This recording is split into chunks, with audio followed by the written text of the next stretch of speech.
Hello there, Eternal Life fans. It's Rowan, and we need to talk about something. So, I was just at the library. I come back, and this is written on my whiteboard. And guess who wrote this? My roommate. He's back. And, the way he's talking, he's just like a changed person. He's completely different than how he used to be. He used to be right on board with the message that fear is good, okay? We used to talk about this. He used to agree with me that fear helps you survive. We had this whole philosophy that fear is very awesome, right? It's good for your eternal life. If you fear, because it's like the emotion of survival. It's a beneficial emotion. But I get back, and he's written this on the whiteboard. Fearful people are losers. And I think I know why this is. My roommate, he's been gone. He went on a Sam Harris meditation retreat. He's been hanging out with Sam Harris, okay? And it doesn't surprise me that now he's changed so much. Because just to inform you, you know those kind of people that kind of absorb whatever personality or whatever philosophy of the people around them? That's kind of like my roommate. Like, because he was with me for so long, he was kind of absorbing my personality and my philosophy. And that's why we were such in agreement. But now he's been hanging around Sam Harris for so long, he comes back, he's a different person. He's all against fear. And he's even talking really deathist stuff. He's saying, like, death is, like, we all gonna die one day and stuff like that. He's really a changed person. And he's saying it doesn't even make sense to fear death, because now he's saying, oh, we're all gonna die, and might as well just accept it and don't fear. It's just dumb. I was actually just watching a YouTube video recently. It was that new Fantastic Beasts trailer. It's like the next kind of like Harry Potter. It's like the next thing in the franchise. I think it's directed by the same girl that made Harry Potter. But the opening of this trailer is some guy is talking to Professor Dumbledore, and he says, "I'm scared, Professor Dumbledore." And then Dumbledore says, "Everyone's afraid of something."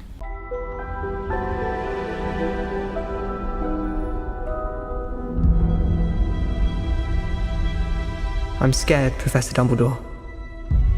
Everyone is scared of something. That's true.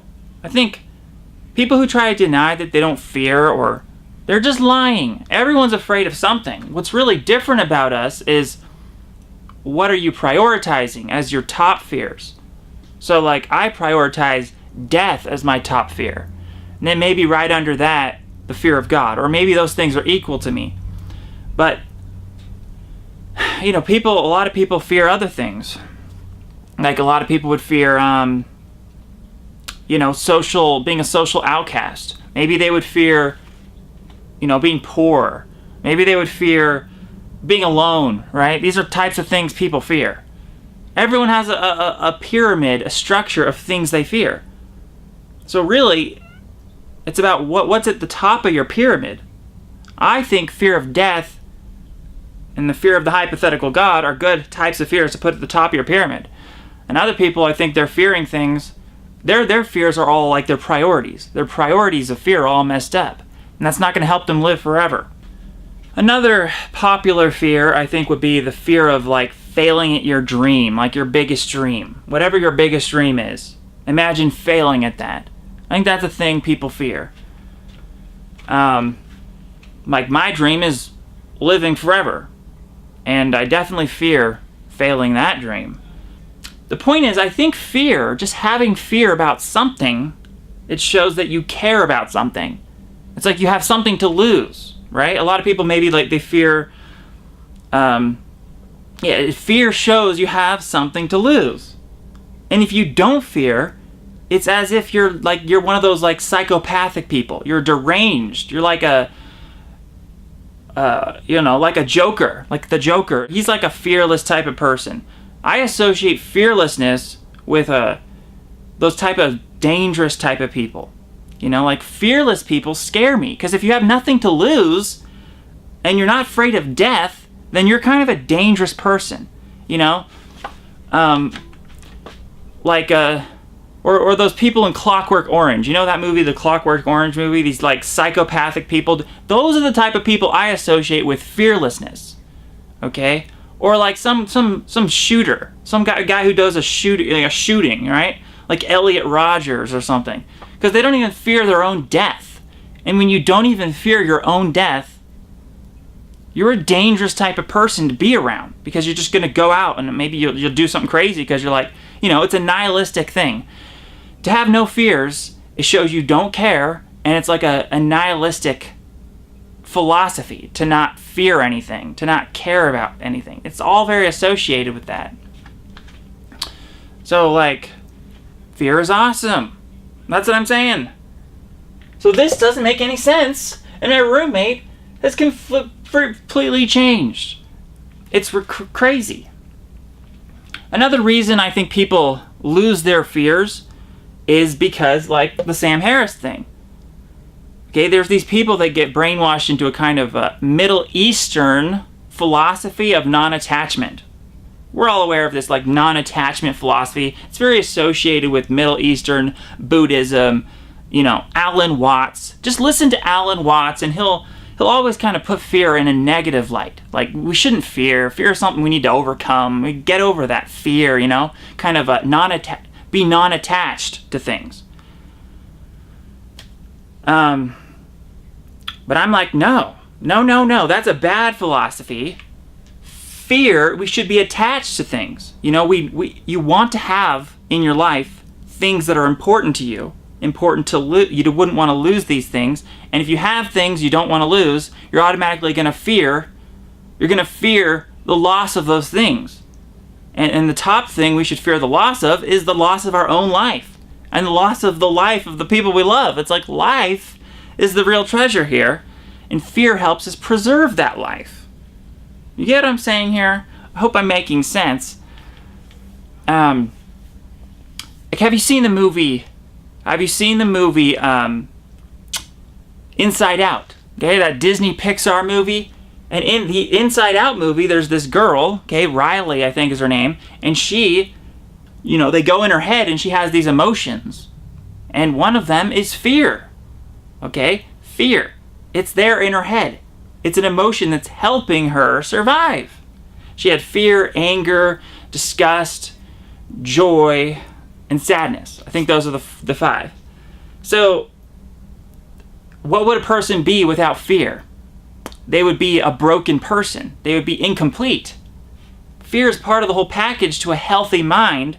And if you start to go down that path of losing your fear, you're really, you kind of have a deranged mind.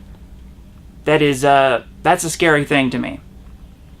All right, so from the Pixar website, I pulled it up right here. This is the official definition, the official description of fear, the emotion of fear in that movie, Inside Out, in Riley's head, okay, the fear.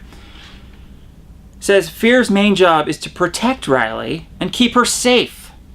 He is constantly on the lookout for potential dangers and spends time evaluating the possible dangers, pitfalls, and risks involved in Riley's everyday activities. Okay? There are very few activities and events that fear does not find to be dangerous and possibly fatal. So we have fear as an emotion that's protecting us. It's safeguarding us. It's warning us of all these dangers. It's keeping us on guard, alert. This is how you're going to live forever. You need to kindle your fear. You need to make it, grow your fear. You want it to be a huge emotion in your life. It is the emotion most associated with survival. Other ones can help you as well, like disgust. Okay, things we're naturally kind of disgusted by. Those are kind of your brain, your body is hinting that those are the things maybe you want to avoid if you're disgusted by something. Okay? The whole germaphobe thing. You're disgusted by these germs because these germs are potentially dangerous. It's hardwired into us to be disgusted by things that are gross. And I could go on the whole list. Actually, I made a video a long time ago on this channel called 13 Things That Disgust Me, or something like that. Link in the description if you want to watch that. It's a pretty good video. But it's kind of the emotion of disgust is very actually related to the emotion of fear. They kind of go hand in hand. what we're fearful of is often the same things we're disgusted by, right? And these are helping us survive. Let me show you a clip where Bill Hader, this is the guy who plays the voice of fear in the movie. He's going to explain to you that fear is beneficial. I'm Bill Hader, and I play Fear in Disney Pixar's Inside Out. I know what you're thinking. Who wants to be afraid all the time? But fear isn't just about screaming so hard you pass out from sheer terror. It's also about keeping you safe. Where a scenario is either quicksand, spontaneous combustion, or getting called on by the teacher. We did not die today. I call that an unqualified success. People still don't get that fear is good. Like I still see videos and things where people are putting fear in a negative light. And now my own roommate is doing it. He's associating fearful people with being a loser. And he's in the other room, literally editing this video. I guess he made this video judging me. He's judging me now for all these things. I guess that I'm preaching fear on people. He doesn't even like that anymore. And I was like even looking at his video that he's making, and he's using my hat. Meanwhile, making a video, he used my hat making a video judging me.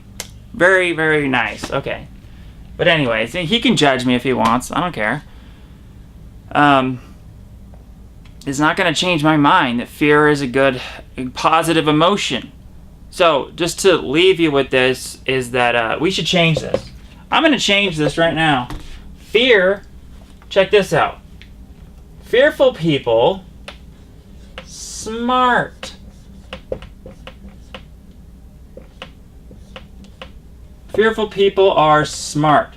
And just remember, it's the fearful people where the fear can translate into wise actions.